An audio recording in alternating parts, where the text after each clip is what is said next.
Welcome back to Mind Trick Media. Today we're here for part 2 of the book Master and Apprentice by Claudia Gray.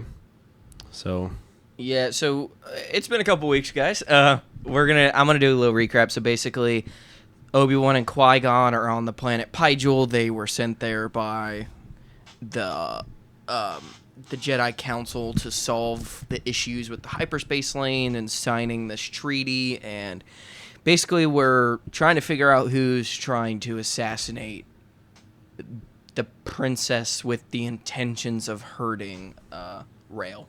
So, kind of in the middle of that, and yeah. So, ready? So the last thing we talked about, we had the hunt that happened, and somebody started attacking during the hunt, and they noticed that there was some type of shields around the droids. So basically, the next morning, Qui-Gon and Obi-Wan go out to the moon to search for the opposition to see what they could find, if they could find any clues to what was going on. They stumbled upon the base that they had there, and basically they jump out of the ship. Qui-Gon ignites his lightsaber and goes, and he strikes with his lightsaber, and it completely bounces off what he hits. And the man started to laugh at Qui-Gon, and it was kind of funny in the moment listening to it. Yeah. So what we're referring to is there is this like orange force field that's around this, what they quote unquote think are these like black guards, the opposition, and it is repelling lightsabers. And like, it's kind of funny, but kind of like, what the fuck? So, because I mean, even Obi-Wan was like, Master, my lightsaber's broken. he was thunderstruck with what happened. It was crazy. Like, what a buzzword. I know. Thunderstruck, man. I mean, so Qui-Gon was like, Obi-Wan, you need to get out of here. Yeah. And they were trying to get Pax and signal for him to come pick them up. While they're trying to do that, Obi-Wan started feeling the ground shake, and it was becoming a sinkhole in the ground where they were at. Typical Obi-Wan shit. Yeah, I know, right? Just Anakin's not there to save him.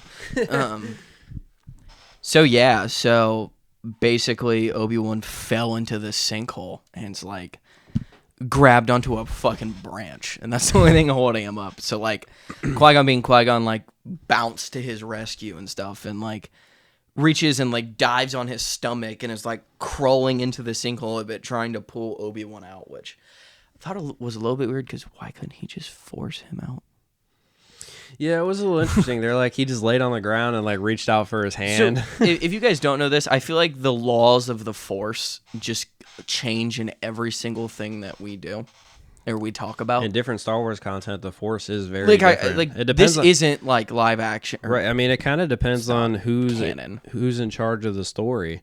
Like their interpretation of the Force is something different in everything that we get Star Wars wise. Yeah. But yeah, it was very interesting that it's like Qui-Gon could have used the Force to pull Obi-Wan up, but instead he laid on the ground and reached out for his hand. Like, I mean, so basically, like the black guards are like coming down on them, Pauls. And like all of a sudden, like there's someone starts shooting at them, and like the black guards are like, "What the fuck?" And they just start like retreating and stuff. And like this woman, like Obi-Wan or Qui-Gon pulls Obi-Wan out, so he's fine. And this woman, like goes up and basically like calls out to the Jedi and like was like, "Hey, hand over your weapons." And Qui-Gon was like, "Absolutely not." Like, why would I hand over my lightsaber? But being, a negotiator, he basically was like, all right, I'll drop my weapon if everybody drops their weapon, which they ended up agreeing with. But the woman then introduces herself as Halen Zaka, the quote-unquote terrorist and leader of this old performance group switched to terrorist group. And so, like, just based off of his Force abilities and stuff, Qui-Gon just, like, immediately could tell that this, like, quote-unquote terrorist group is, like, not what Rail and like Darren think they are. They're just people protecting themselves. And he also knew that a bunch of the recent attacks just couldn't have been them.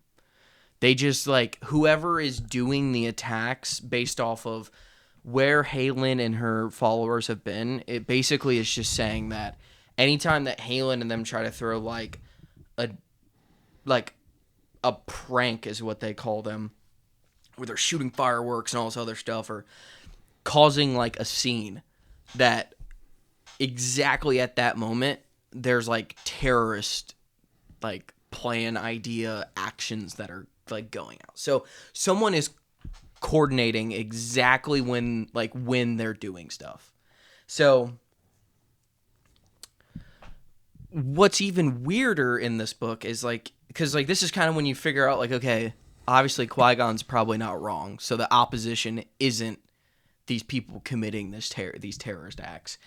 And he then learns that the opposition's been also trying to figure out who the blackguards are, because they're just still the mystery in the story. Like, there's these blackguards that have these crazy shields now and all this other stuff. They're seen at all these events and no one knows who they are. So Halen goes on to basically start explaining why the opposition is in disagreement with the governance treaty. And they just, like, they're explaining, because they live on the moon of Pygel and not Pygel, and they're basically explaining that the way the treaty would work is it sounds good on the surface, but it will not give equal representation of the moon of Pygel. And it also just allows the Zerka Corporation to have too much power over the system. And in a way, they would control the system, because there's no more monarch to be in control. So it basically becomes something where there's this, how do I want to put it? This, like, republic and democracy on this planet. But they know from experience and how some of it's already working is that Zerka is going to buy out a lot of people. So they're just going to be able to get votes that give them more and more and more power if this is signed. So they don't necessarily agree that there should be a monarch, but they also don't want this governance treaty to happen because it's going to screw them over either way.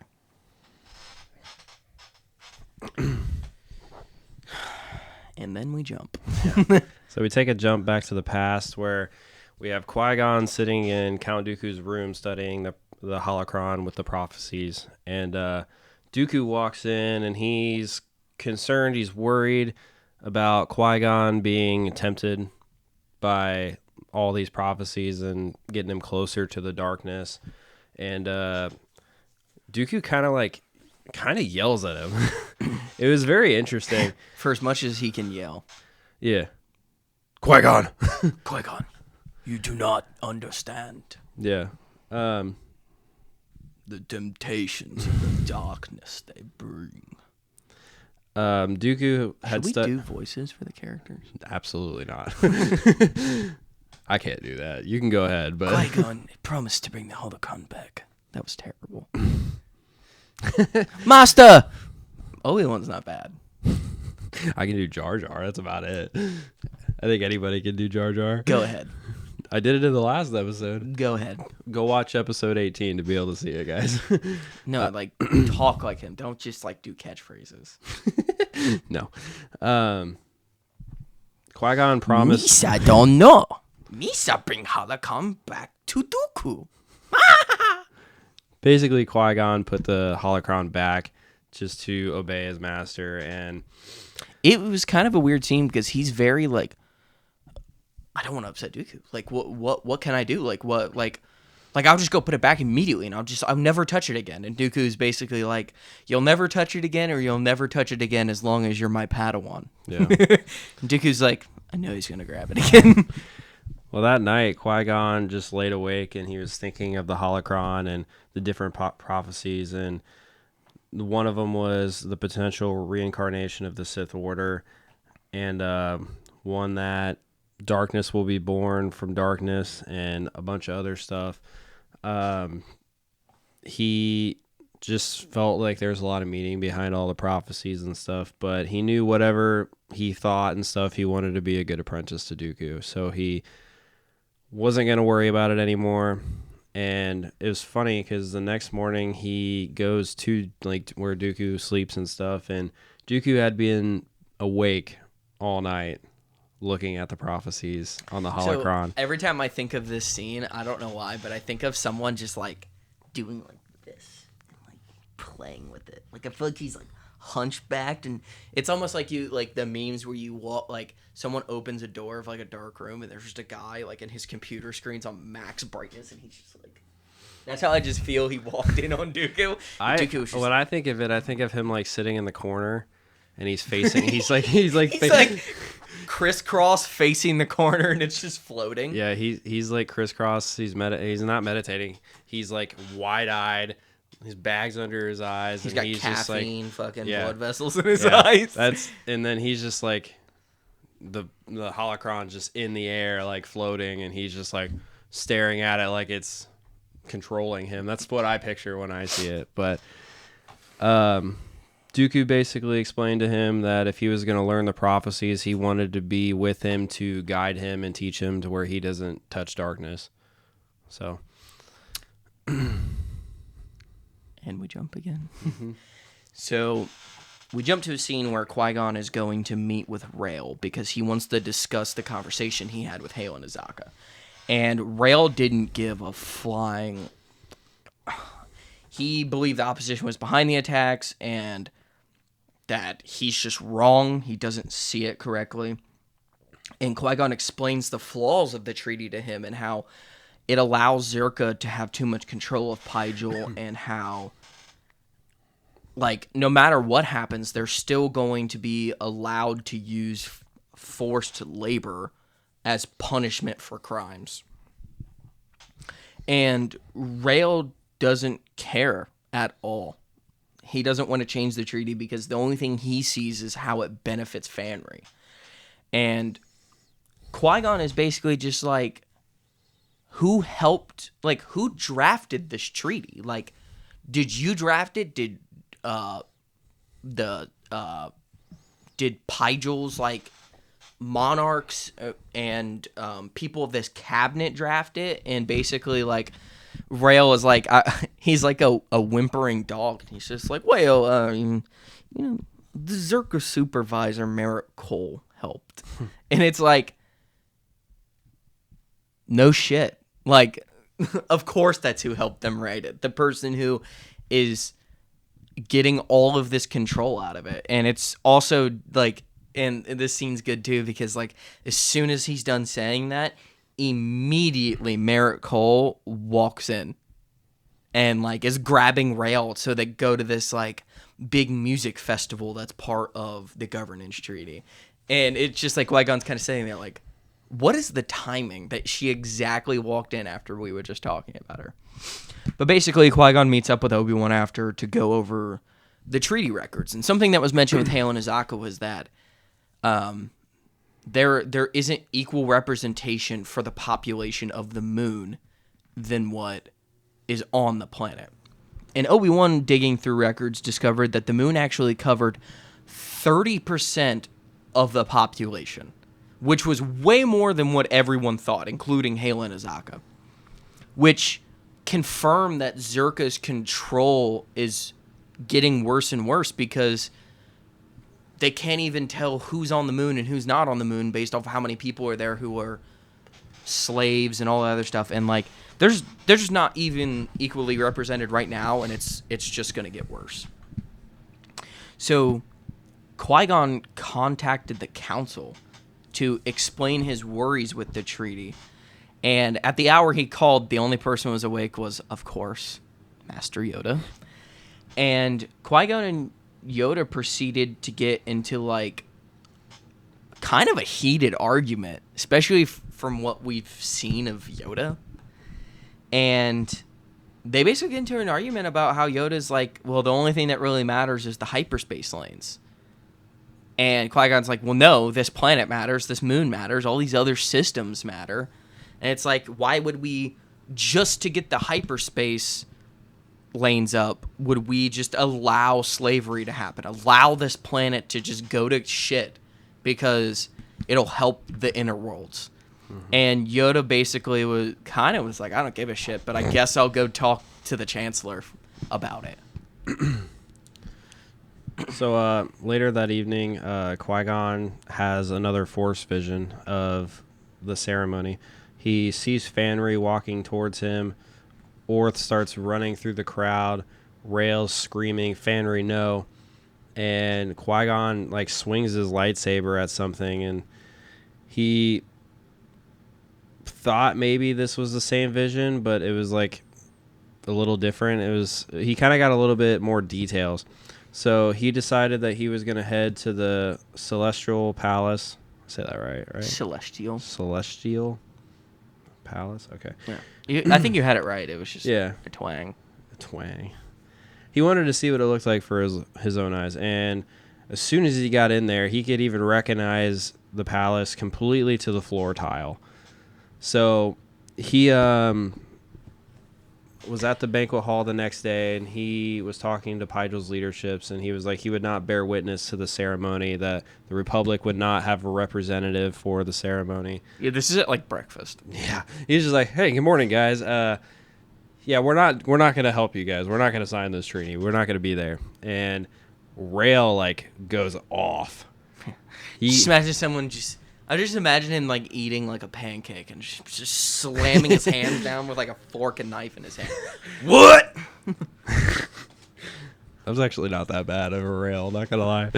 What do you mean you're not gonna sign the treaty? Qui-Gon, you know your duty as as informant of the Republic? I think that's what he's called. I don't know. But he basically just spews on. Qui-Gon's like, I saw it in a vision, in a dream, and Rail's just like, I never should have showed you those prophecies. Yeah, so this scene's kind of crazy because so what makes this scene crazy is Qui-Gon goes to the Celestial Palace, and he's never been there before.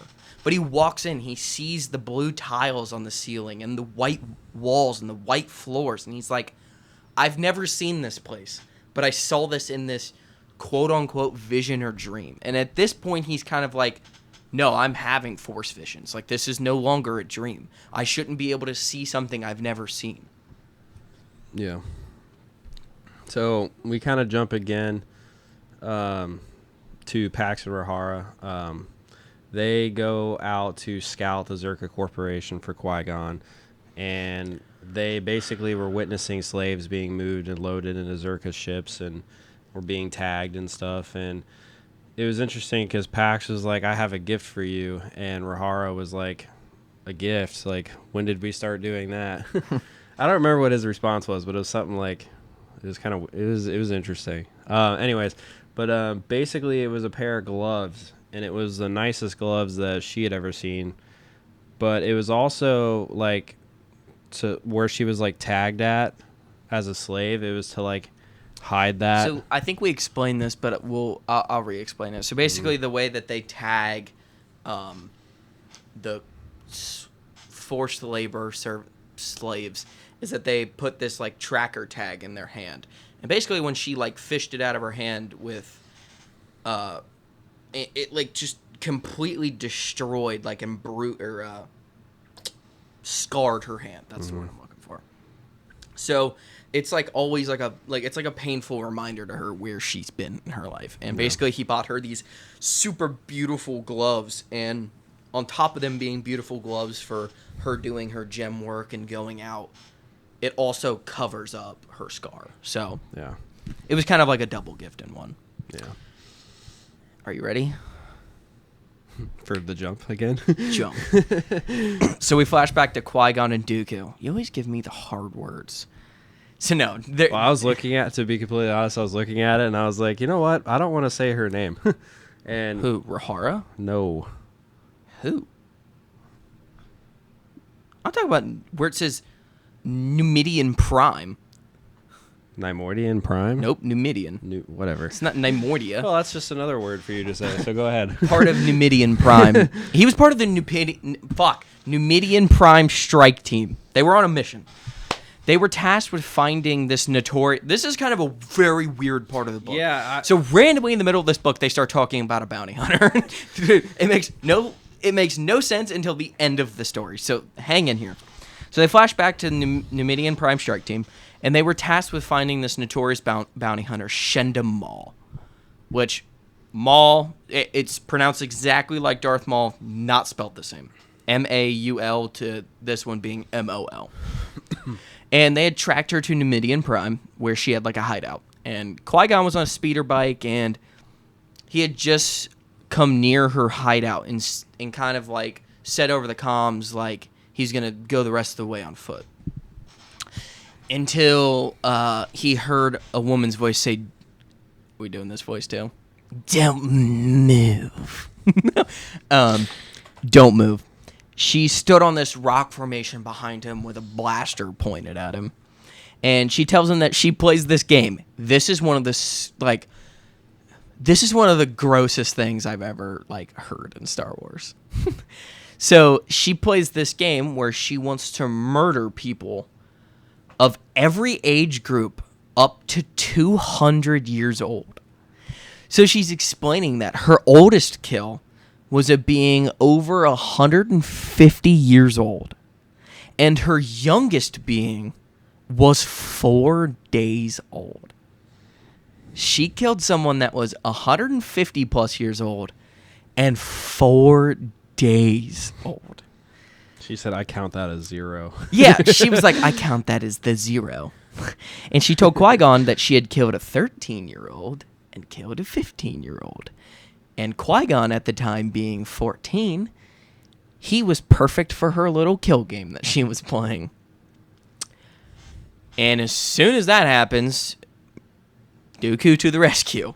And from the brush, a Jedi Master currently launched Force Lightning at this Maul character. And this is a quote, "You kill the helpless and brag about it." Dooku continued to destroy her with Force Lightning until Qui-Gon basically pulled his arms away to stop him. Yeah. This was like a very weird scene, but like the whole point of this scene is to show how far Dooku was pushing it as a Jedi Master still. Mm-hmm. So we take a jump back to the main story. Qui-Gon actually tried to reach out to Dooku and talk to him about these visions. I mean, of course, Dooku didn't respond. Yeah, he basically sent a message to Sereno. Yeah. Which is the home planet of Count Dooku. Yeah. Obi-Wan entered Qui-Gon's room to talk to him, say his opinion about staying out of the treaty and stuff like that. Qui-Gon explains that he'll listen to his visions and that he was that he was wrong to say that the old prophecies were wrong. Obi-Wan said that he will now listen to the prophecies in some capacity because he believes Qui-Gon for seeing these Force visions and stuff like that. So he's basically going to finally give him somewhat of a chance. And Obi-Wan basically questioned Qui-Gon's decision to stay out of the treaty ceremony and not represent the Republic because it's against their mission. And he was basically just asked Qui-Gon if that was the right thing to do. And he said, well, as a Jedi in our mission, no, that's not the right thing to do. But I will always trust the Force and go with what the Force tells me what to do. And sorry, I lost my spot. I can go. So Qui-Gon basically, before Obi-Wan leaves with this unsatisfied answer that he just gave, he begins to answer his question that he had earlier in the book, why he never moved Obi-Wan past the basic forms. Mm-hmm. And he explains that the most basic lightsaber technique is the most important technique. Qui-Gon didn't want to rush Obi-Wan. He wanted him to be perfect in the basics to where at any given notice that is like his instinct. And it would just be able to make Obi-Wan untouchable in lightsaber combat. I wanted you to be grounded in the basic forms. That's what he says in the book. And I finally, they basically tell each other how they're feeling completely and why Qui-Gon did what he did. And I loved this part of the book specifically. And what was crazy if you want to say something real quick, Obi-Wan's response to Qui-Gon was, "You could have just said so." Yeah, and basically Qui-Gon like tells him that, and then basically before he says that was like, I want you to be able to accomplish any future endeavor, like basically whatever life choices you make, I want you to be able to accomplish everything and anything.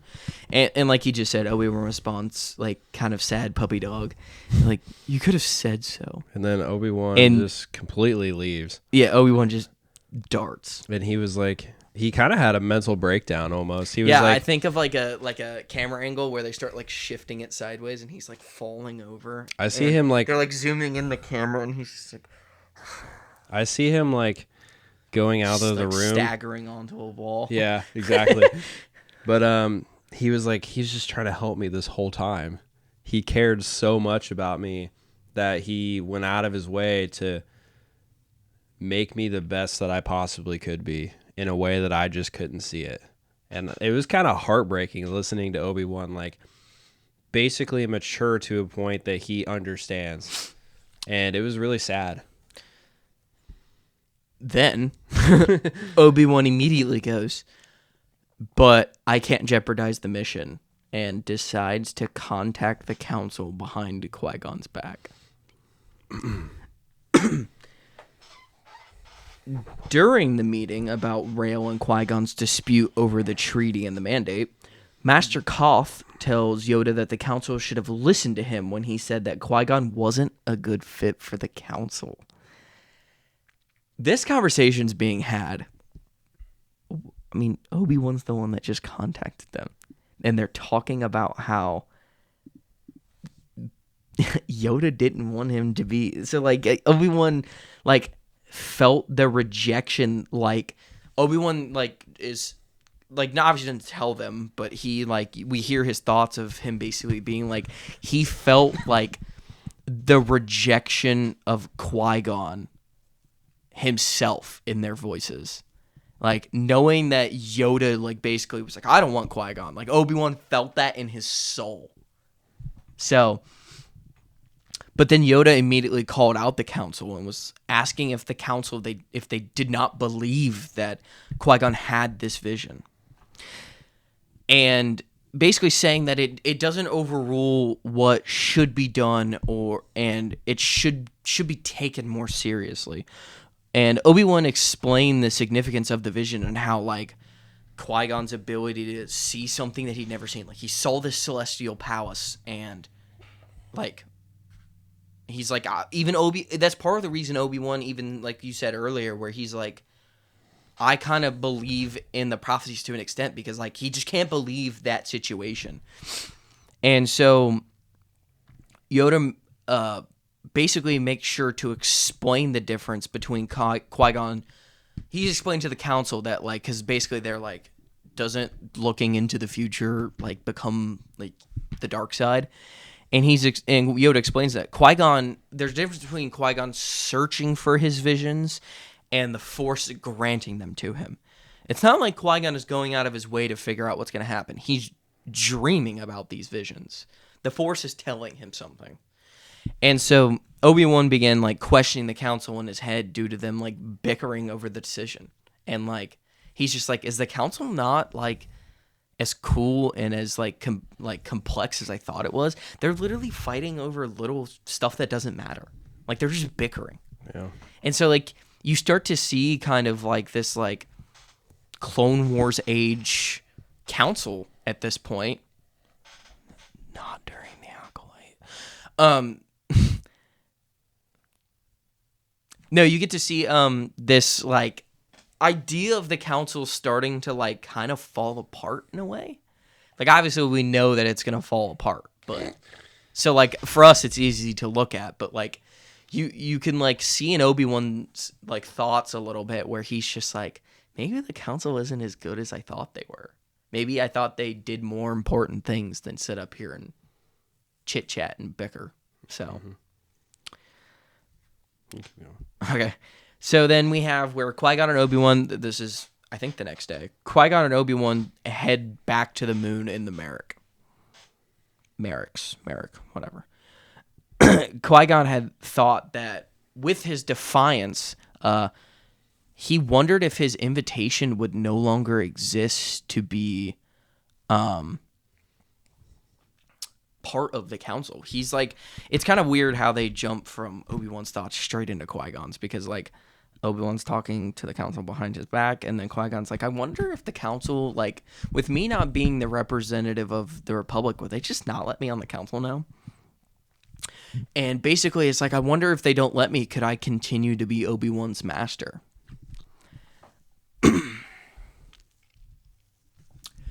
So then they figure out that when they get to the moon, they figure out that Zerka is actually mining the colon crystals, which is like a big deal, because like we thought at the time that they're just mining something on this moon, like whatever it could be, jewels, gems, rocks, crystals. It's weird that they're doing colon crystals, because that's what they believe is behind these black guards is like shields. Mm-hmm. And they're consistent with this orange crystal glow that they got from the colon crystal. Mm-hmm. So then they come upon like a workspace, and they see that Zerka is actually collecting the crystals to throw them away, which I think is just funny as fuck. And like, it also is weird because you don't like it. It doesn't really explain too much, like them buying the colon crystals off of packs earlier. It's weird. Yeah. But they like, this is another point where Qui-Gon's like, okay, cool. It's not Zerka behind it either. So it's not the opposition, it's not Zerka who is in control of these black guards. Yeah. So that happens, and then all of a sudden a blaster bolt just flies through the air and hits one of the Zerka droids, and it just explodes.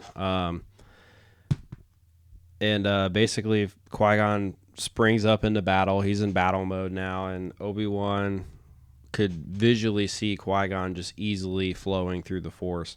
And Obi-Wan, for the first time ever, actually accomplished the same thing. He even explains it to Qui-Gon a little bit, a meditative like trance in the Force of combat. It was the first time ever that Obi-Wan was like fully like grounded, like Qui-Gon was trying to get him to be all these years. Their like talk that they had got Qui-Gon to get to this point, or got Obi-Wan to get to this point. Sorry. And this is kind of interesting because like I don't think they explain this too well in the movies, that Jedi kind of go into this like trance when they fight in battle. Mm-hmm. They basically give up all of their conscious feelings and thoughts and go into battle mode. Mm-hmm. And this just made me think of this. You can kind of, like, I don't know if this is what they went for, because obviously this was kind of like made after it, but you kind of see that a little bit in the Qui-Gon and Darth Maul fight. Where Qui-Gon is in this trance, and then Maul basically uppercuts his chin, and you can see Qui-Gon kind of like almost like pull out of like the fight. Yeah, into a sense. It's almost like he became normal again. He like disrupted his balance. So, but I don't know. I just thought about that in the moment. I mean, that's a good point. I mean, George Lucas did so many things intentionally with these movies, like dialogue, different scenes, certain things that they did. And then, like, that's something that, he could have been in a meditative, like, trance. Hold on a second. My computer is freaking out. I don't know what it's about to do. It's loading something. Oh, dope. Yeah, okay, I don't know what. So basically, they're in this battle, and Rahara takes this small ship that is in the Merricks and just joins the battle. It it's like a ship that just like drops out of the cargo hold, and Obi-Wan basically shouted to Qui-Gon that they're getting reinforcements. And when he looked, he saw like royal ships coming, which meant that someone had sent Pygel royal ships to help them. And then basically we have the thoughts of Qui-Gon, and he basically sees something crashed into the mud near the Zerka facility. And he noted that it looked like the ship that kind of resembled the small ship in the Merricks that Pax had described to him earlier. But before Qui-Gon could go towards the ship, we jump to like Rahara's perspective, and a Zerka droid is like coming up to her ship, and it just pops the canopy off of it. And I'm kind of like, what the fuck's going? Like, this scene was kind of weird. I was like, what the fuck's going on? And basically, this droid scans her face, and I was thinking, oh, she's good. She don't have the tracker anymore. And then like, it just goes, you were once property of Zerka. That said facial recognition of Zerka property. Yeah, and basically just grabs her arm and inserts a chip back into it. So basically, we'll get to it. They explain it later. But so basically, Rahara got chipped again, and then this droid just pulled her out of the cockpit and took her into Zerka control. So when Qui-Gon and Pax and Obi-Wan and Captain Darren finally get to the ship, they see a confused Pax like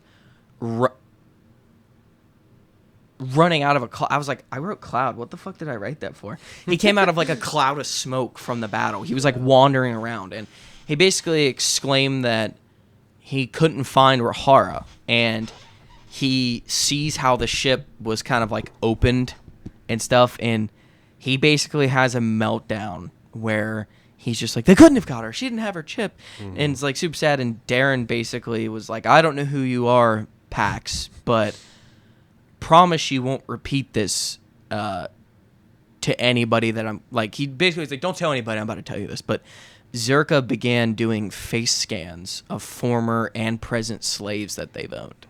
So the droid identified Rahara based off of her face. And we get this weird scene with Pax because typically Pax is someone who gets angry and frustrated, and he doesn't. He just immediately goes to hang his head and like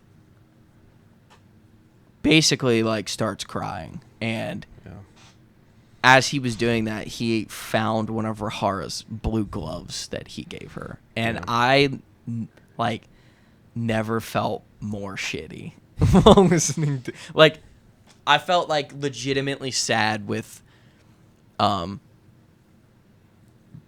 what that book was called. I'm sorry.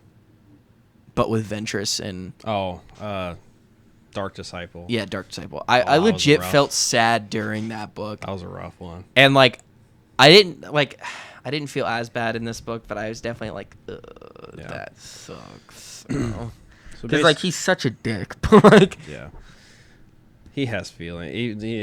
He acts like the protocol droids and stuff, but he actually really does have actual feelings. He just didn't know how to deal with them. Yeah, and we got to see that. He's like a teenage boy. Yeah, we got to see that in this scene, and it was sad. So basically, a little bit of time goes by, not very much, but Qui-Gon basically tries to go find solitude and meditate and be alone and stuff, and to think about what's happening and if he's making the right decisions and stuff like that. He ends up running into Rail, and which is funny because Rail is trying to do the same thing. He's like, it's funny, are you following me? It's like, I didn't want to, you're the last person I wanted to see. He's like, you're the reason why I'm searching for this alone time. Just anyways, so they actually decide to like spar with each other, which I thought was interesting. I was not seeing that coming at all. Like two adult versions of them. I'm not gonna lie, I thought, like, for an instant, dumb thought was like, Rail's gonna try to kill Qui-Gon here. I didn't think that. I didn't think. And I'm like, wait a minute, Qui-Gon dies later. We're good. I thought he might have like punched him in the face.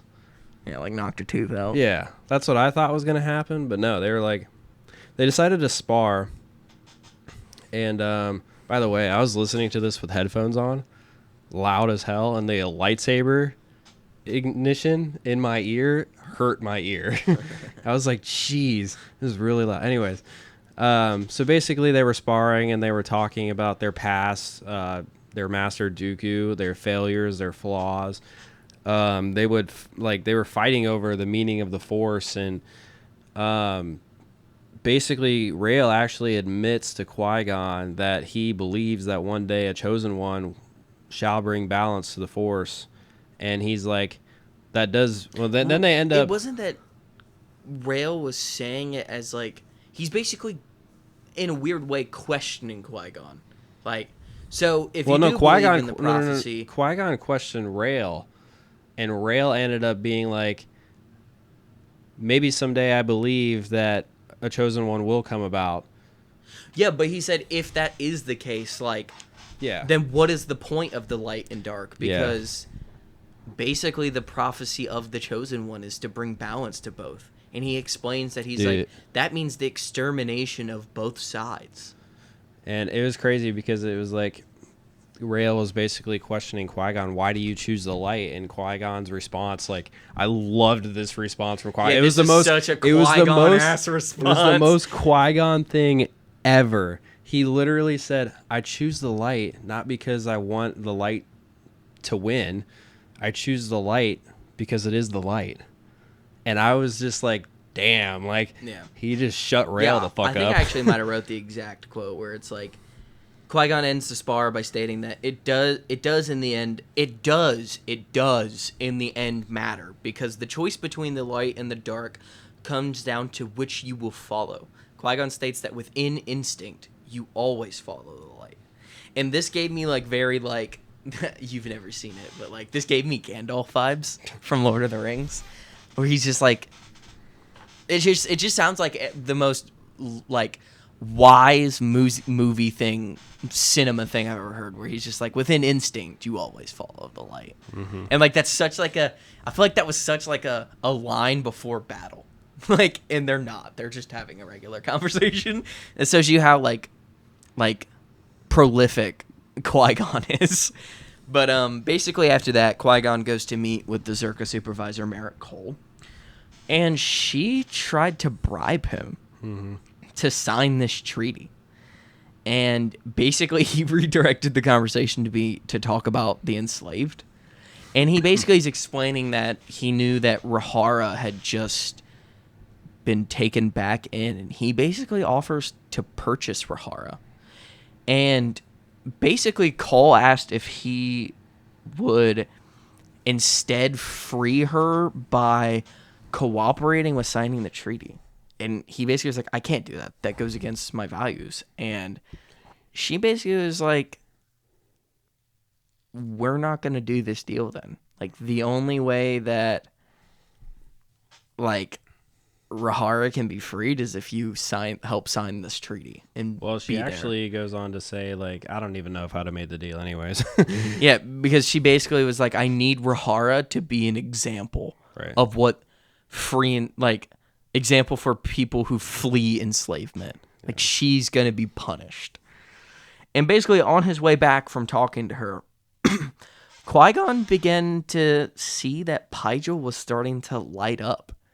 So Pygel was being covered in these nice, beautiful lights. The flowers were being sprayed and put in, and there was flowers being placed at all corners, and something was going on at the Celestial Palace. And as he entered, he could hear workers like talking and planning the governance treaty ceremony.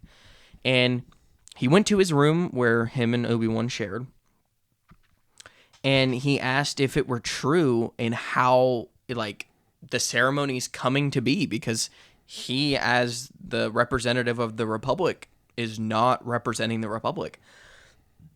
And he asked Obi-Wan if the Council or Rael had contacted each other and how they could do this.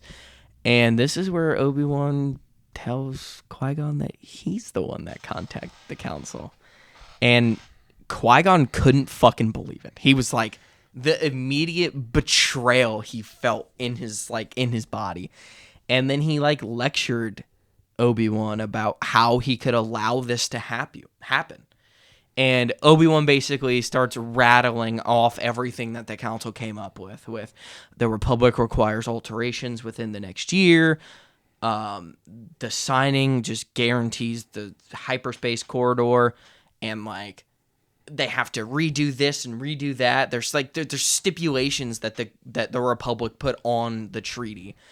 And like before Qui-Gon storms off out of the room, Qui-Gon stated that Obi-Wan is going to allow Zerka to endlessly undermine the planet of Pygel because a democracy will never survive when Zerka can bribe the members. Yeah. And that's kind of what we explained earlier. Like, Qui-Gon is full sent on the agreement of Halen Azaka and these people that they're going to not have a say in a democracy. Mm-hmm. So it's not a democracy. Right. It's a So, dictatorship. Not even, well, I mean, kinda. It's more like authoritarian. I didn't say that word right. Whatever. You know what I mean? It's like the Nazis. It's a hell of a comparison. Authoritarian. This isn't history. This is fake history. A long time ago in a very far future, a long time ago from that. Yeah. So, a ton of time. So on the eve of the coronation, Qui-Gon is planning a rescue mission for Rahara, which is very not Jedi-like. And surprising to Qui-Gon, Obi-Wan had been doing the same thing. And all of a sudden they hear like this loud commotion from outside of their room. And Halen Azaka was marching through the streets, surrendering herself to the Celestial Palace. And upon arriving at the Lord Regent office, Halen had explained to Rael and Qui-Gon that the opposition had tracked this Blackguard ship back to the surface of Pygel and not the moon. And she said that the data that she secured needs to be like checked out, like to and from where these Blackguards are coming from. She has some information. And so basically, at this point, Rael's kind of like, whatever, we'll go check it out. Since you turned yourself in and like Qui-Gon is saying all this stuff about you not being a part of it, we'll check it out. And so basically upon going, they discover this abandoned fort. And it used to be a lookout for the space flight that we explained earlier. So like the citizens of Pygel did this like weird like adventurous space flight and like kind of like a hot air balloon.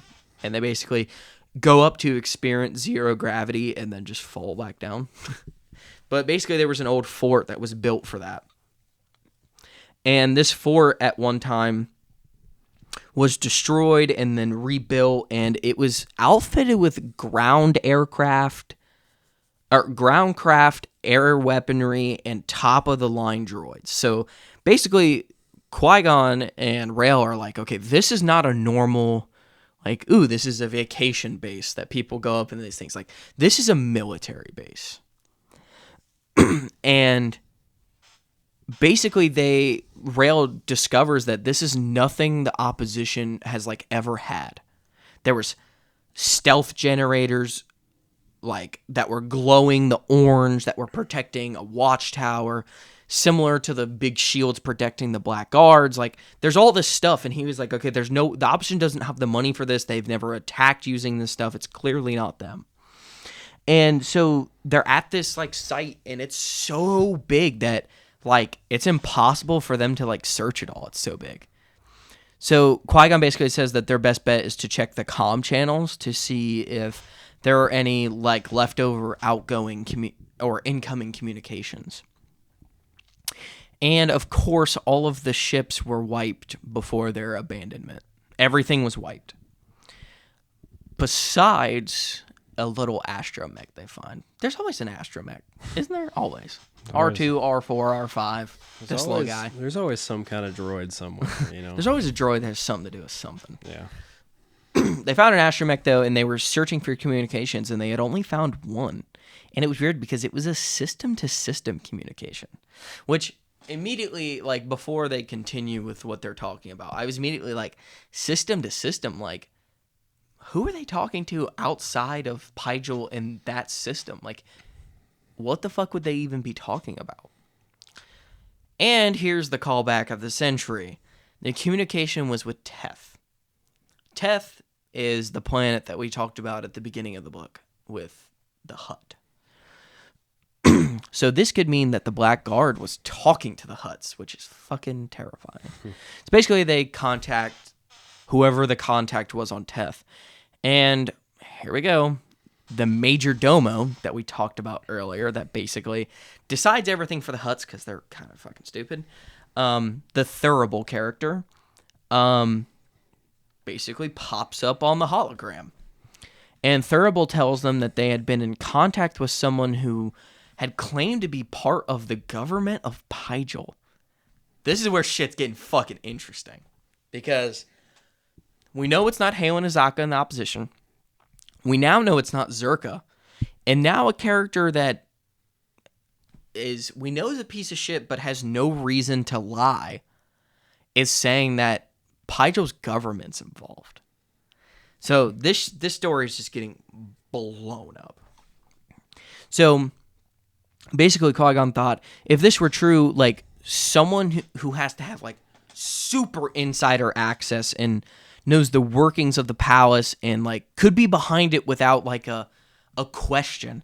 And someone he thought of was Captain Darren. It would explain his perfectionism. It would explain how he didn't want them to go check out the moon. He didn't want them to go check out this place. He didn't want them to check out anything. And Thurible explains that he was contacted by Pygel so that they could buy something from them, not the other way. He told them that the Pygel government had come up with a new technology, a force shield that could withstand a lightsaber strike.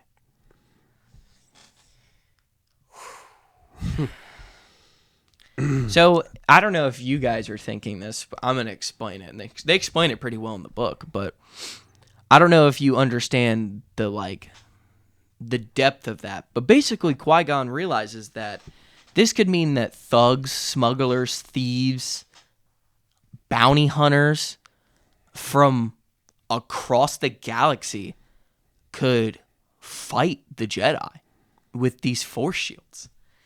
And as Thurible ended this hollow conversation, Qui-Gon and Obi-Wan began discussing the suspicion of Darren and how he kind of is all of the clues are like adding up to him. And basically they just decided they were going to keep a close eye on him. So then Qui-Gon later on thought about, we're in his thoughts again. Qui-Gon thought about Obi-Wan going behind his back to the council and realized that that's the exact kind of thing that Qui-Gon had trained him to do. He always told Qui-Gon to be more independent. He told Obi-Wan that... Sorry, that was going to come off like kind of stupid. He told Obi-Wan this, and he responded with, well, I was kind of a troublemaker. I was rebellious and not following exact directions. And this is a really cool part of the book for me. I don't know if it was for you or not, basically Obi-Wan,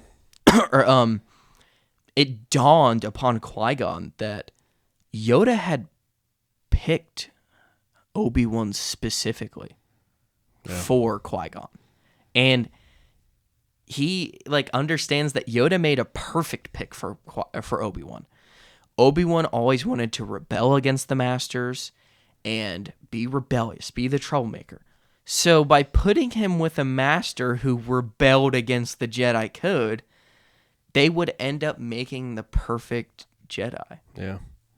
He would go against Qui-Gon, who went against the rules, which would make Obi-Wan do exactly what he was supposed to be doing. Right. It's kind of this double negative thing. I thought it was very interesting. Qui-Gon thought it was funny. Yeah, Qui-Gon was laughing. Yeah, it was really weird to me because I feel like he felt like a dad who finally figured out that his son couldn't throw catch with him because he was trying to make his son throw right-handed when he was left-handed. Right. Kind of, yeah. It was interesting. So after that, we have another jump. We love that in this book. I told you there was a lot. Didn't I not tell you? Yeah. We jump a lot. So we go back to the past where they had just had the interaction with the bounty hunter, Shenda. Qui-Gon is speaking to Rael in a meditation chamber via Hollow, explaining that he thinks Dooku basically touched darkness, really badly. and he's trying to explain to Rail that like he was going to kill her, and like he was, like we said, he was using the Force lightning and stuff like that. Like he was very angry in that moment, and it kind of scared Qui-Gon a lot at this point in his life, because he was like, this isn't Dooku anymore. This is not the master that I've had this entire time. It's not the guy that I know. Yeah, and Rail was kind of also doing, like, pushing the fact that, well, Dooku was scared for your life, Qui-Gon. Like, that's why he did what he did. It's because he cared for you so much that he chose to go against the code. Right. He was like, even if it is going against the code, Qui-Gon, he did it out of care for you.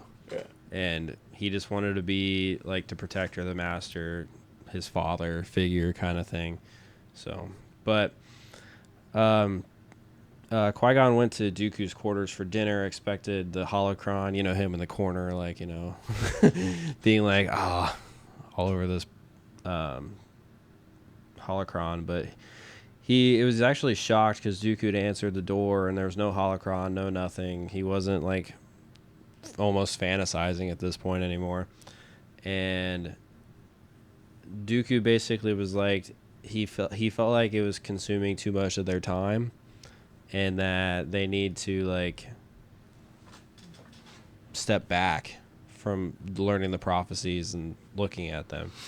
I don't know if, in your opinion, if Dooku thought he was getting too far to the edge of the dark side. Do you think that's why he stopped? Yes and no. Do you think he stopped? Do you think he stopped solely for Qui-Gon's sake, or do you think he realized he was touching darkness? I think it was a little bit of both. He could see the fear in Qui-Gon's eyes, but at the same time, this is when I feel like he's starting to like understand that there are gross people in the world, and the Jedi don't do enough.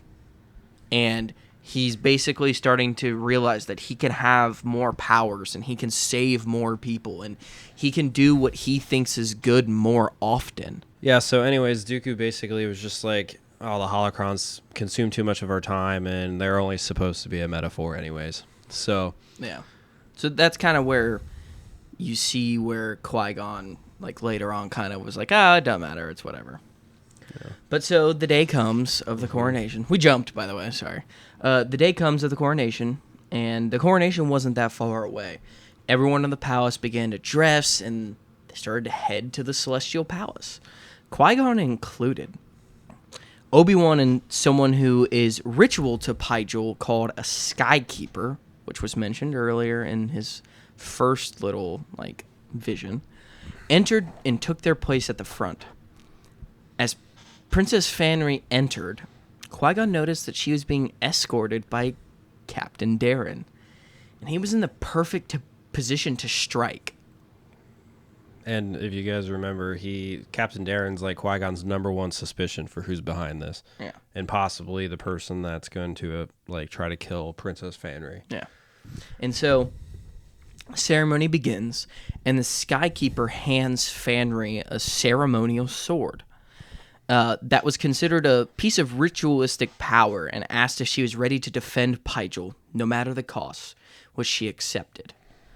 Qui-Gon was so fixated in looking at Darren that he almost didn't notice Fanry turn and stab the Skykeeper with the sword.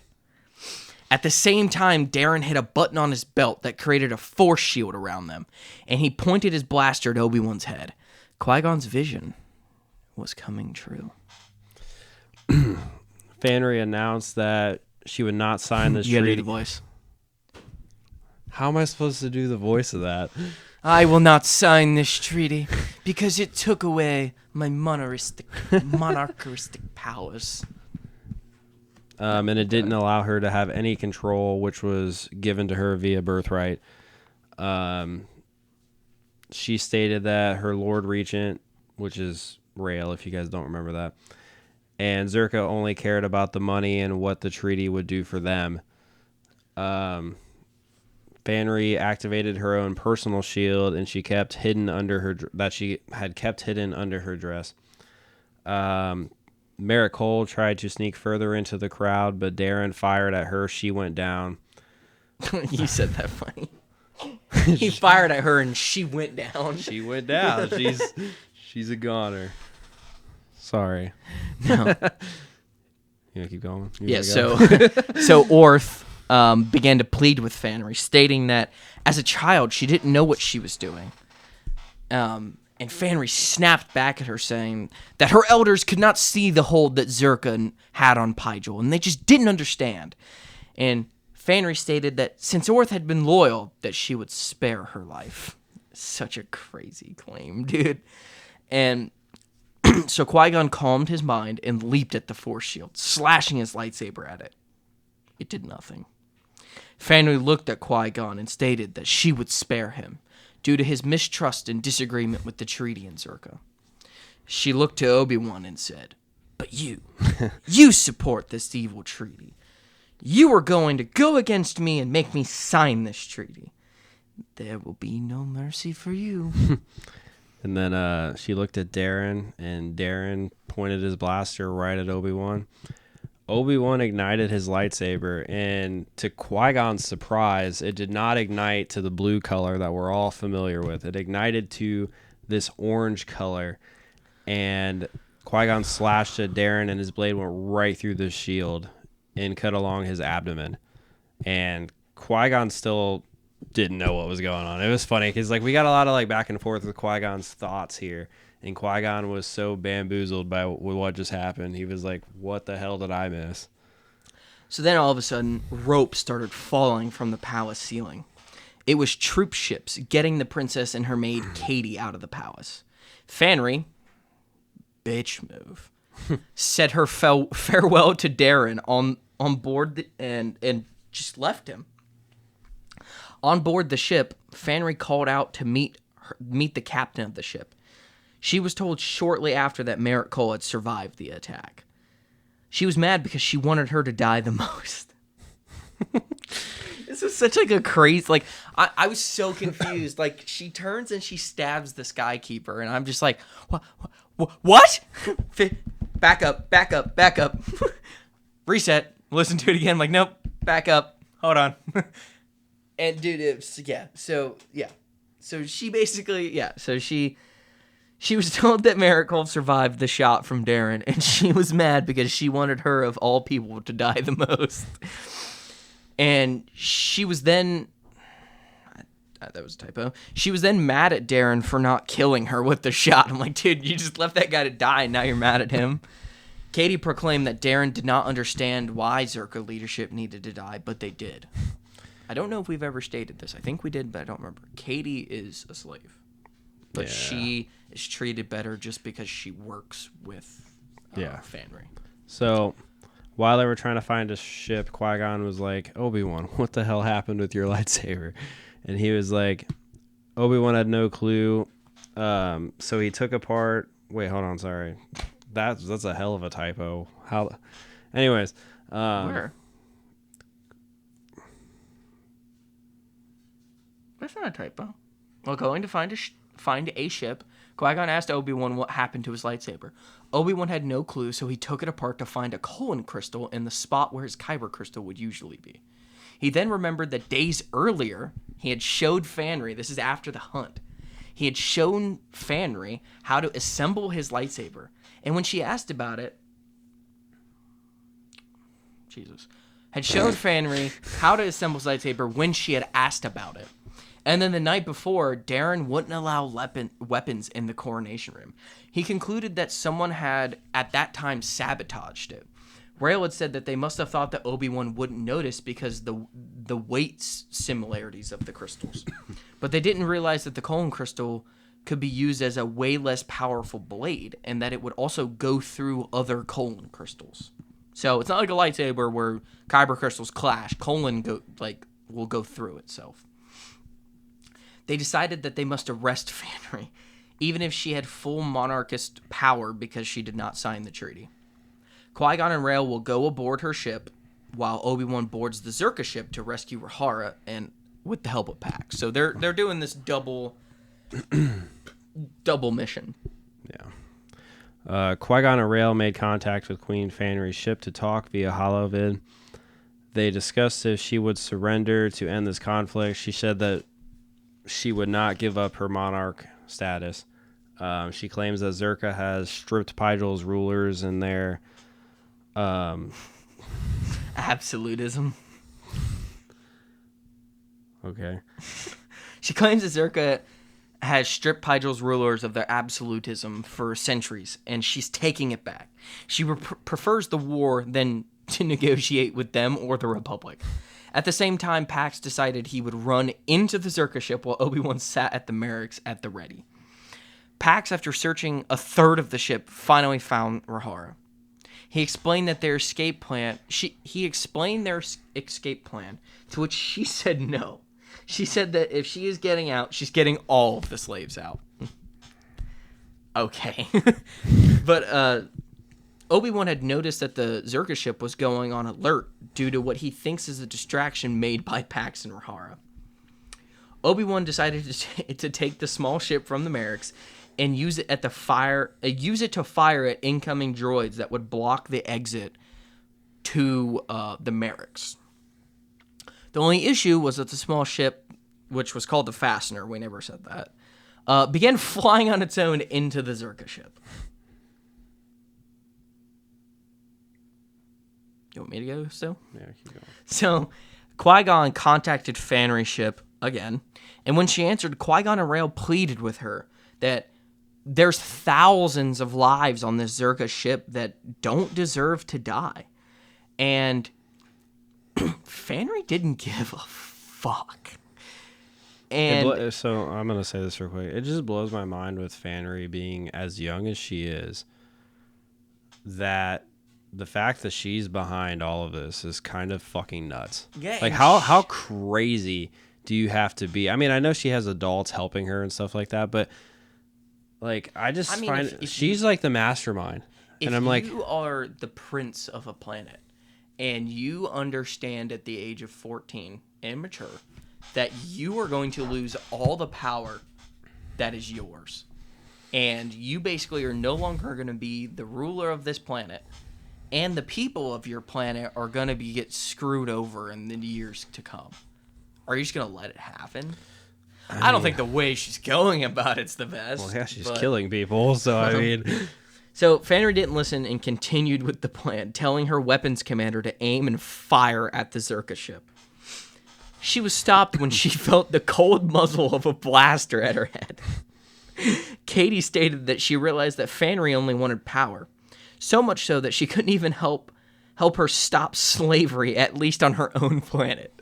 So this is where the book's going fucking crazy. Okay, so Fanry is telling them to destroy the Zerka ship, and Katie, her handmaiden who's a slave, puts a gun to her head. Jesus, I just swallowed like stupid. She explained that she helped with the droid from the hunt, the slicer dart, and all these plans leading to this moment, and Fanry still wouldn't help her save the slaves. Qui-Gon then called Merrick Cole to tell her that the uprising on her ship will only be solved as she frees the slaves. When she refused at perfect timing, Obi-Wan flew through the bridge of the ship and landed the Fastener, explaining that he didn't mean to do it, but was there at a perfect time. So they're on a holovid, and in the background, Qui-Gon just sees a ship fly through the main corridor and land in front of the holovid. So Qui-Gon greeted Obi-Wan back on their ship, watching as Pax and Rahara helped account for over 300 formerly owned workers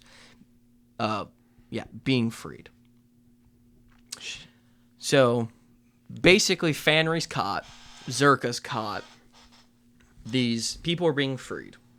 So they end up like getting a new queen, a distant cousin of Fanry. She was made a monarch for only a few hours to sign the new treaty to set up the democratic assembly with representation of lunar citizens, abolishment of slavery, freed up slaves brought to the system, set up the hyperspace corridor, and ended the Paijali monarchy forever. That was really weird to say. Paijali monarchy. The new governor, Orth, immediately canceled all contracts that Paijal had with the Zerka Corporation. Darren recovered. It turns out he hated all the plans and the blackguards, but he swore an oath to the princess, so he just went along with it, just basically doing his job. I kind of felt bad for Darren, actually. I kind of liked Darren's character. I feel like he was very slept on in this book, not going to lie. That's a great... I mean, dude, that dude was slept on. Let's give some credit to a guy that is never going to be talked about again. Yeah. Fanry... Yeah. punishment, she was given house arrest in the palace for at least the next 4 years. As a minor, her sentence lasts until she becomes an adult. Orr says that once that occurs, she believes a university far, far away from the planet is a perfect idea for her. Yeah. They then let Katie pick a leadership program to go to because she's kind of in a weird spot where she's like, okay, she's no longer a slave, and she clearly has leadership tendencies, and so basically they send her this program that's on Alderaan, which I thought was a weird callback, but yeah, it was interesting. You want me to go or you want to go? I can go. Qui-Gon decided to say his goodbyes to the people on Paijal before leaving. He went to say goodbye to Pax and Rahara. From the look of it, he could tell that they took their relationship to the next level. After the Zerka situations, Pax complained about wasting time on Paijal for the little amount of money they made, and Qui-Gon actually gave them a Mustafar fire diamond and told him this should basically cover your time on Paijal.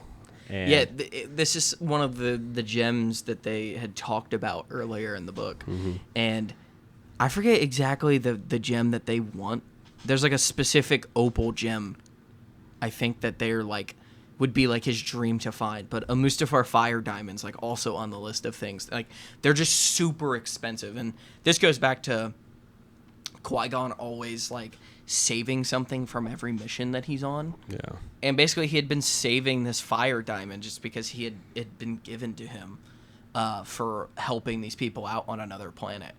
And basically just gave it to them for their time and helping him figure out this whole situation. Yeah, so after Pax and Rahara, he went to go see Rael, and he noticed that it looked like Rael was like packing his things to like leave. And Qui-Gon had asked if he had spoke to Fanry, and he said no. He doesn't know if that he ever will be able to, but he definitely won't do it for a long time. Said that the council was right about the love warp judgments. He cared so much about Fanry, but went about it completely the wrong way, and basically she just blamed Rael for acting the way he was because he just treated Fanry like it was Nim all over again, just to like, oh, I'm making this up by helping you, and Fanry wasn't having it, and it really it had Rael very conflicted, and he asked Rael if he was going to go back to Coruscant, and Rael said he didn't know if he would ever go back and didn't know if that the Jedi path was the way for him. And yeah, I thought it was interesting because we don't hear of Rael ever again, I don't think. Yeah. So yeah, I don't know, but so then we jump to Obi-Wan, and he's in the stables petting his Fractal.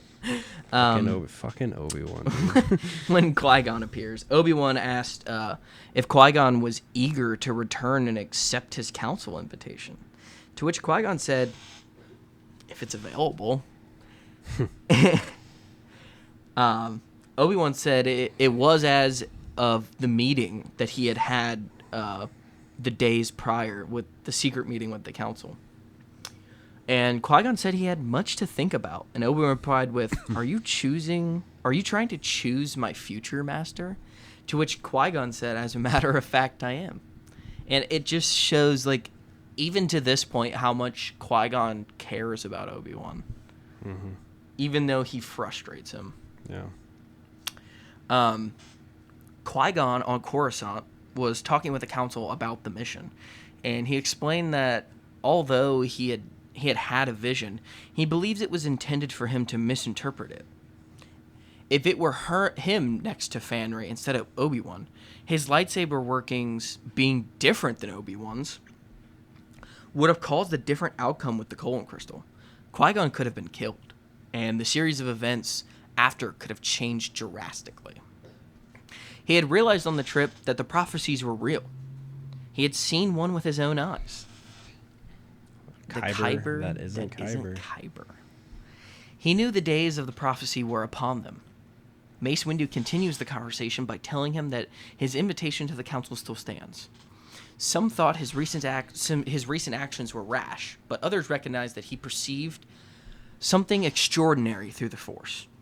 Qui-Gon says that he is honored and respects all of them, but hopes that he understands that in his... I went to go say this word and was going to say it very wrong. You got it. Nope. I don't, so you got it. I think it's reputation. He declines joining the council. This isn't English or history. I don't know why you wrote that word. I don't know why I did either. I think that was a quote. I don't... Just keep going. He declined to join the council. Yeah. Silence. He wasn't sure if anyone had ever declined an invitation to the council, to which Mace Windu asked, why? Qui-Gon knew the council was was wrong about many things, like them becoming sort of a chancellor's police, rather than concentrating on knowing the Force and adapting and listening to the Force. They were wise to refuse to rule, but unwise to simply accept the status quo.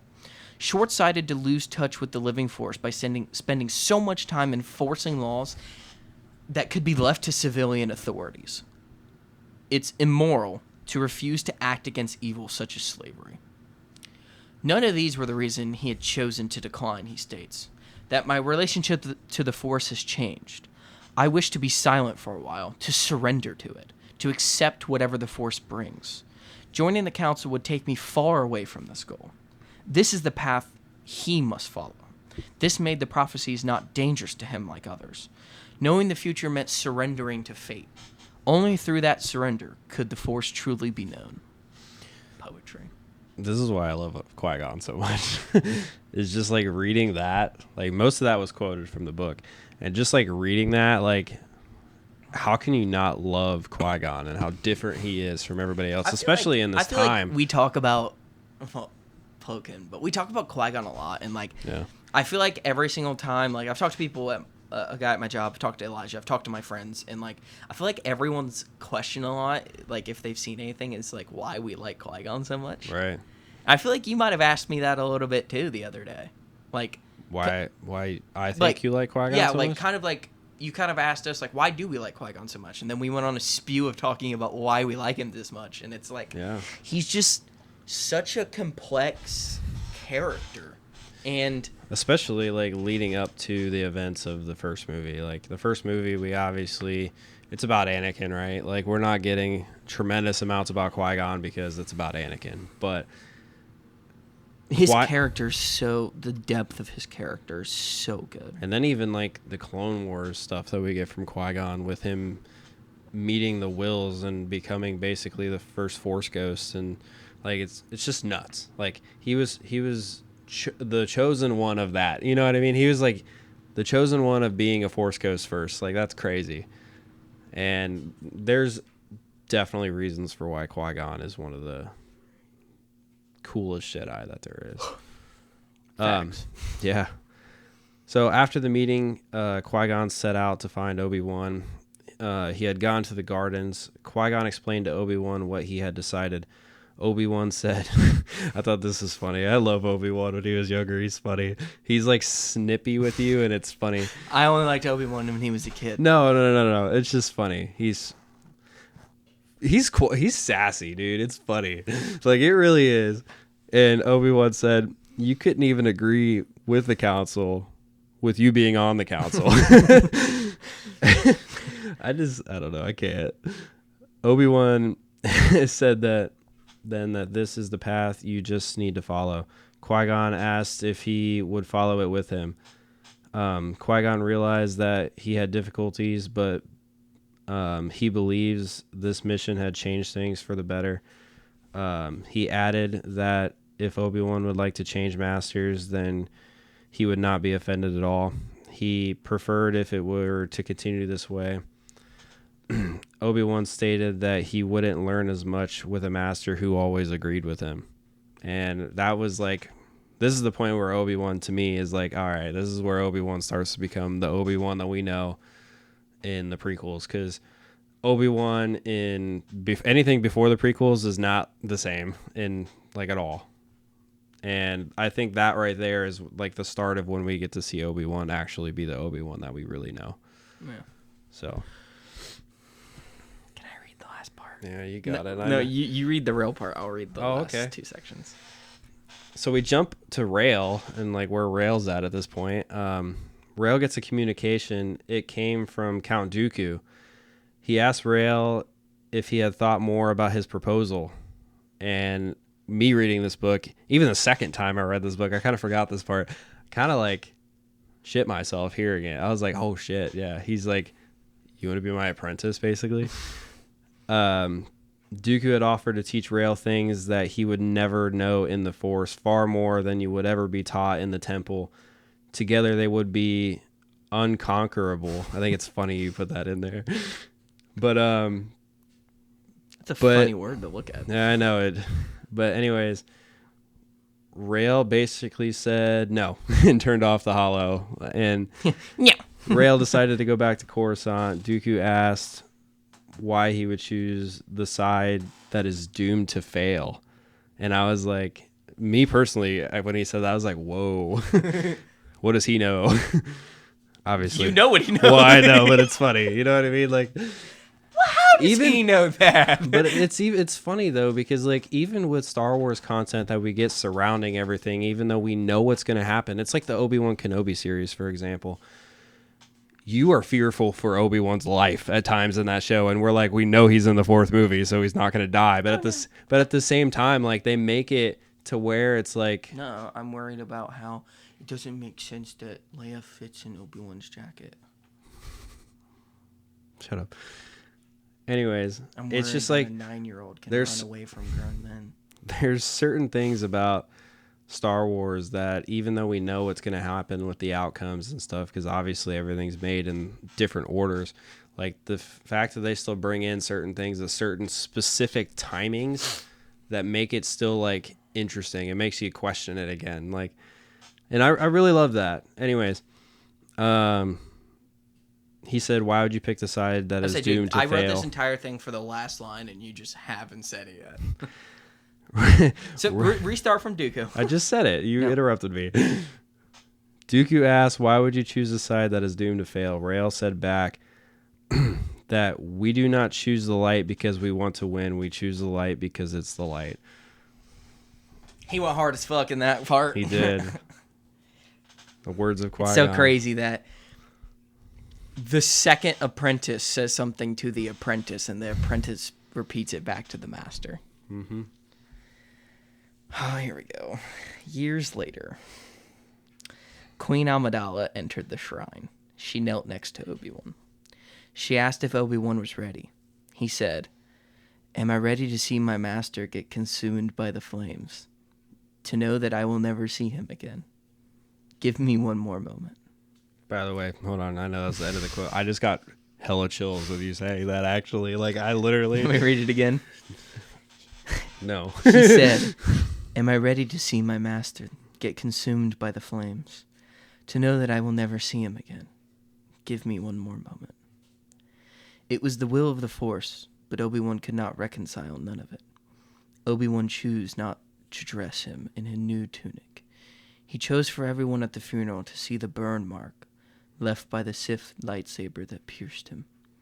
The first Jedi killed by a Sith in 1,000 years. He asked why it couldn't have been him instead of Qui-Gon.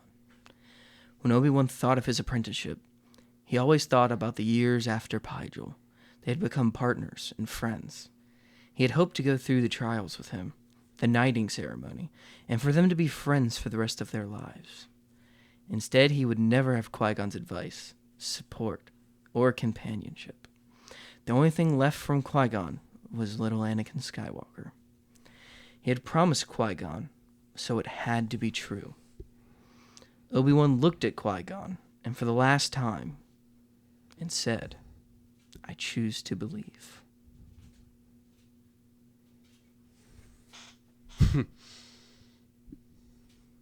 That fucked me up when reading that, dude.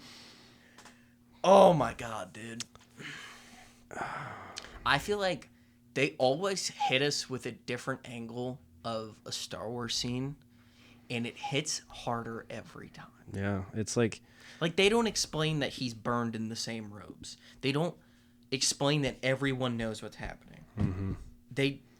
You never see this side of Obi-Wan in this scene. You don't see that Padme went in there to check on him.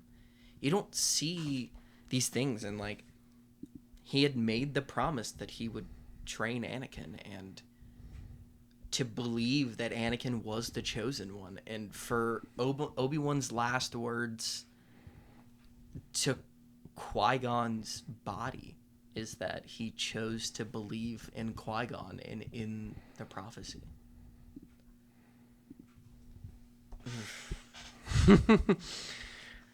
Yeah, it's I this book's so good. I love the dynamic that we get from Qui-Gon and Obi-Wan throughout this entire book. It even shows like times in the first movie where they're like kind of snappy with each other. Obi-Wan doesn't agree with Qui-Gon, like just little subtle things you notice between the two of them when they talk to each other, and this book explains all of that. Yeah, and it makes me reflect on the first movie a lot, because you are watching the last days of Qui-Gon's life and you don't know it. Yeah. And you don't know what went into those last few days, and his connection with Obi-Wan and his connection with Anakin as not Anakin, but as a prophecy, and how the last thing from Qui-Gon that Obi-Wan has is Anakin. And it hits even harder that then he grows up with Anakin and becomes a knight while training Anakin, or at the beginning of Anakin's training, and then becomes a master and watches Anakin become a knight, and then Anakin get a Padawan, and then Obi-Wan join the council as a master. And you realize in episode 3 that the last living part of Qui-Gon hates him, and his brother hates him, and his brother is willing to kill him, and the only thing that Obi-Wan has left is to destroy the last bit of Qui-Gon to protect himself, Padme, and her and their and not their kids, but her and Anakin's kids. Yeah. And that Obi-Wan believes in the prophecy enough that he then looks after those two kids for the rest of his life.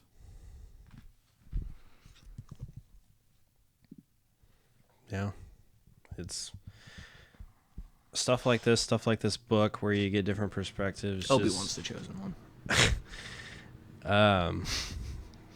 It just gives you different perspectives from different sides of the story, like you said, and it makes the emotional stuff in Star Wars hit so much harder.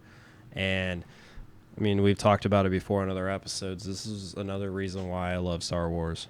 Like, even with how sad some of the stuff in Star Wars is, like, it's so good.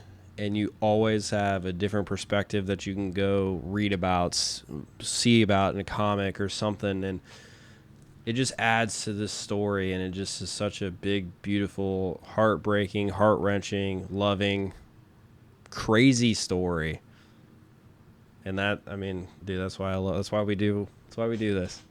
You know what I mean? So Yeah, for sure. I don't have anything else for today. Do you? I'm just gonna go cry. All right, guys. So this has been part 2, final part of Master and Apprentice by Claudia Gray. Thank you, guys.